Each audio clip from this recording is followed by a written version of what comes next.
Welcome to the Bullpen Show. I'm Austin Alexander, and I'm fortunate to have my esteemed colleague, Cory Welch, with me today. And we're going to kind of put a lid on the Fall League. The Fall League encompassed basically the end of August up in the Greater Rock Hill League. And then, of course, the next 8 weeks, we were knocking out basically 6 games throughout the regular season, culminating in all-star games across our 4 leagues. And as I mentioned, the 4 leagues, we also had 162 teams in those leagues, which also comprised of 125 different high schools. We were fortunate enough to put all these kids on the field. All these high school coaches did a tremendous job of helping us do that. And we were able to just execute another fall, our 17th total, doing these fall leagues in various parts across the state. And so, Cory, we want to talk a little bit about your league first. You and Barry Mabry run the league in the upstate. You had 71 teams in your league. How would you summarize getting ready for it? Of course, the baseball on the field, and of course, culminating in the all-star games as well. Yeah, I think this past year, Barry can agree with this. We talk about it at the end of every year. It was probably our smoothest, actually, believe it or not, with everything that at the beginning with the coaches, a lot of work that the coaches have to do at the start, but I felt like it was a smooth start. We kind of attest that too to actually the school year starting earlier, which allows the coaches to get their players in as far as registrations and things like that, buys them another week or two, gives them a chance to meet their freshmen. So that has allowed everything to go smooth. I was talking to Steve Cooper, who books our officials. I think we had 220 games scheduled throughout our season, and we played 218 of them. So I think that was a record as well of only dropping 2 games. And we kind of rounded it up the other week. I know you came to a few of our all-star events, but I think the exclamation point this season was the event at Clemson with the select game with the quality of arms that ran out there and things like that. That's something we started about 5 or 6 years ago for the top 30 to 35 players in our league. We played 8 innings, so 16 arms total. 15 of them were over 88. Which was pretty impressive. 2 were 87, and we had an 85 lefty. So it was a good night. We had the underclassmen game, which was great. A lot of young guys that we ID'd as well. And then we ended it with the doubleheader at Duncan Park, which is a week that a lot of people, it was a wet week, but Coach Dyer, we had a plan going into that week of how we could get the games in. And luckily it didn't rain on that Thursday. I know there was a lot of questions leading up to it and things like that. But we actually ended up having to water the field before the first game. So for those that were concerned going into it, just trust us. We know what we're doing. That's right. And Coach Dyer, I want to echo that, just to shout out, one, to have the foresight to get the tarp down on the field but preceding that week of rain. It was just hard to really play anywhere else. So we were fortunate he was able to get that field ready along with a lot of help. I know they were doing early morning tarp pull the day of the game. It takes a lot of work to get that stuff done so that we can get that off the ground. And like you mentioned, I was able to come up for a couple of the all-star games. And so once again, well done. You and Barry, I've got that thing on cruise control, but it certainly comes with so much help from the high school coaches, rounding their guys up, and then of course the umpires as well. And that goes across all of our leagues for that matter. We couldn't do this without the help of the high school coaches. Get their teams together, round up the information that we need, whether it be insurance-wise, payment-wise, so that we can order the jerseys, so we can get the umpires lined up and schedules put together, and for them cutting the grass and getting the fields ready, and to chase the foul balls and help us with all those different parts of it. We couldn't do it without the help of them. And that goes for certainly the upstate. They do a tremendous job and have for 17 years. That was our first league, but now these other 3 leagues have really followed suit and done a good job too. To kind of summarize those, the Rock Hill League started a little bit early, which worked out nice because we had some baseball going on and we had some stuff to cover on the website before all the other leagues kicked in. And the coaches there did a great job. Gary Randall has run that for now the 10th season.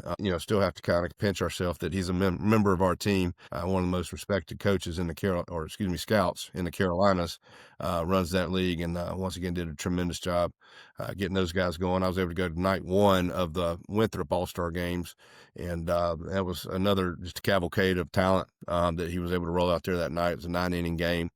Coach McGuire did a super job along with Coach Perry helping helping us just get everything squared away at Winthrop. And that was another successful night for those guys in that league. Kind of working on down through 803 down in the Midlands. We weren't able to get our all-star games in. Unfortunately, it just rained and rained and rained, and the Blowfish did everything they could, but the tarp wasn't down in time, and that would have potentially been our saving grace, but it just never stopped raining in the Midlands. So unfortunately, we weren't able to play that. But in between, we had 28 teams in that league.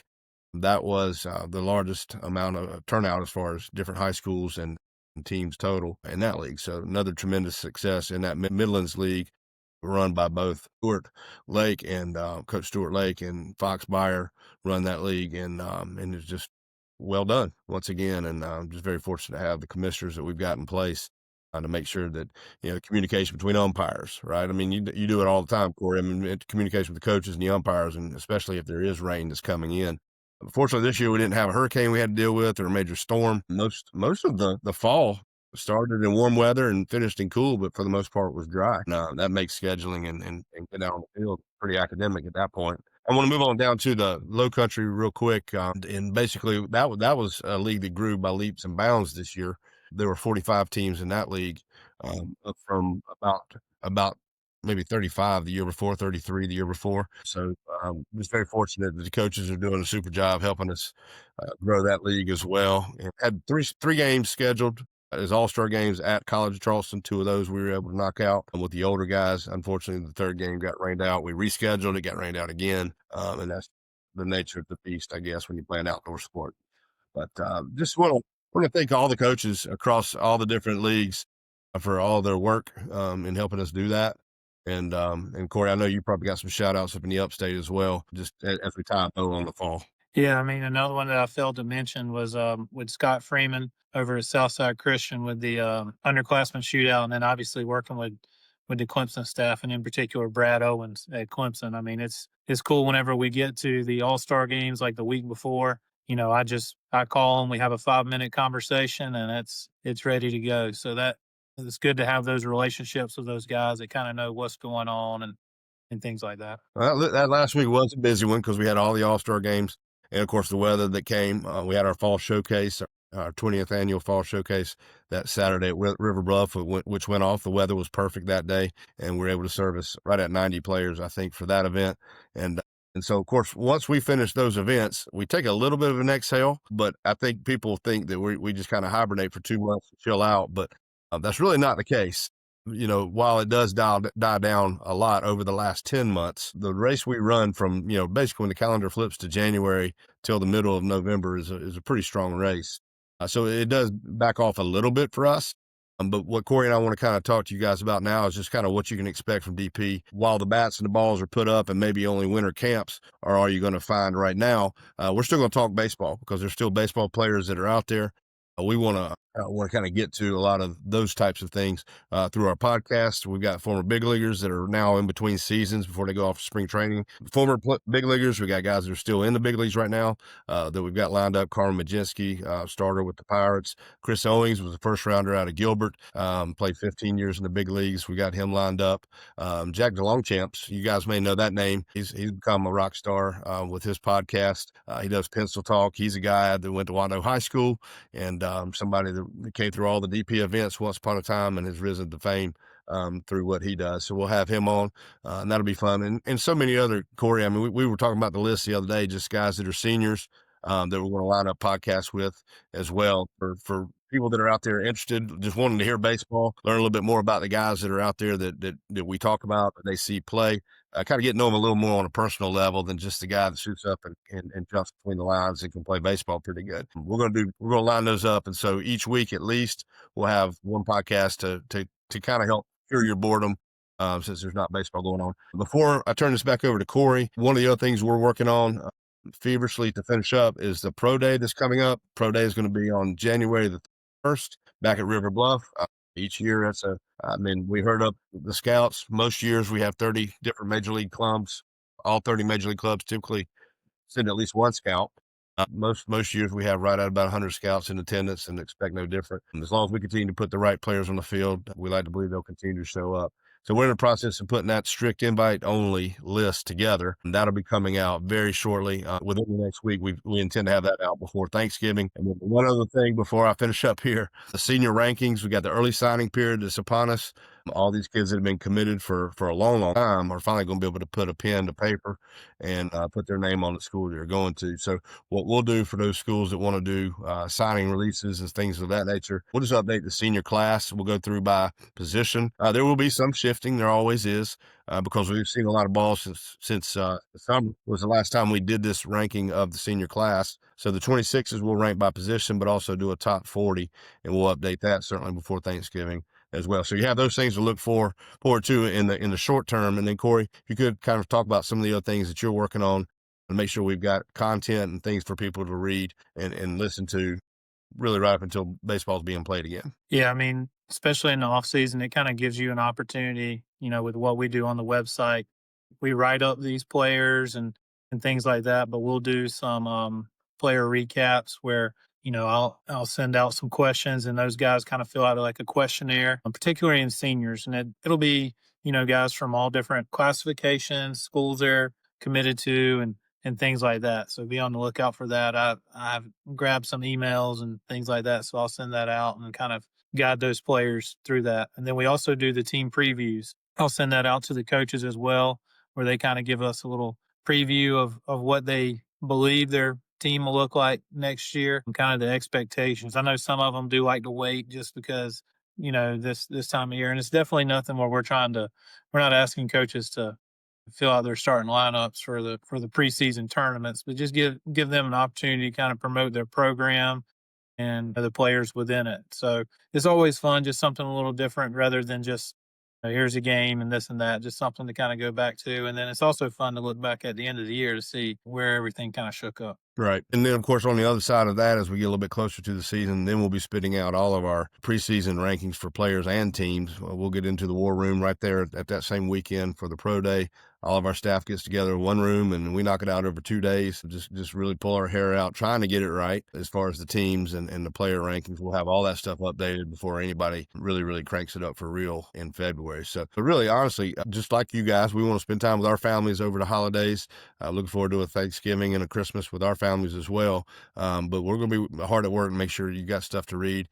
If you're looking for some baseball, Diamond Prospects is a place you can find that. And one of the things I failed to mention, Cory, to the folks is, while we saw a lot of baseball and there was a lot of baseball played throughout the fall, we chronicled a lot from our players of the week, but we would always do a weekly recap in all 4 of the leagues. So each Wednesday or Thursday, all those would come out. All that stuff's on the website. All that's archived. So if you go to thediamondprospects.com, if you feel like you missed something or you heard your son's name or you heard that your name was written about or talked about, all that social media stuff is also archived and embedded into those articles and recaps that we did each week from, each league played six weeks. There's a recap of each one of those, along with players of the week that stood out over the course of that particular week.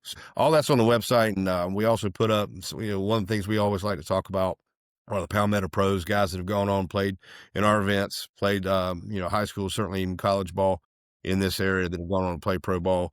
And we've got a listing, we call it Palmetto Pros. If you go check that out, that's on the front page of our website as well. So if you just want to see how so-and-so did, at the click of a button, you can pull their stats not only from this year, but their entire minor or major league career. And we think it's a pretty complete list. There may be some guys that we're missing, but it's a pretty long list. So if there's anybody you're looking for and you want to know if they're still playing, that's a real quick link to help you get that information. So, Cory? And if there's one, and if that we are missing, please let us know. That's right. That's right. We want it to be a comprehensive list. And while it's very long, I'm sure we're probably missing a guy or two, and we don't want to. So let us know that for sure. Or you got anything else before we wrap up? No, just look forward to what the next couple of months bring. It'll be busy, but it'll be nice to be home in the evenings a time or two, especially when the temperatures drop the way it has. So avoid the cold. That's right. Well, that's what we're looking forward to as well. And so just basically want to throw a podcast together to let you know, the fall is over and this is kind of our recap of it, but also let you know certainly what's coming right down the pike before baseball season cranks up again. The World Series is over. The Arizona Fall League is winding down, but you'll still be able to click on our social media. We'll have baseball, our website, and we'll continue to be spitting out podcasts for those of you guys who enjoy those as well. So we're not going to have a long podcast today. We just want to make it short and tidy to let you guys know we were still here. We will be, and certainly want to wish you guys a happy Thanksgiving. If you don't hear from us again before, I guess the following week, we hope you and yours are able to enjoy a little bit of downtime, a little time away from baseball as well. So for Cory Welch, I'm Austin Alexander. Wish you guys the best. If we don't see you at a ballpark real soon, hopefully we'll see you on one of our future podcasts. Take care now.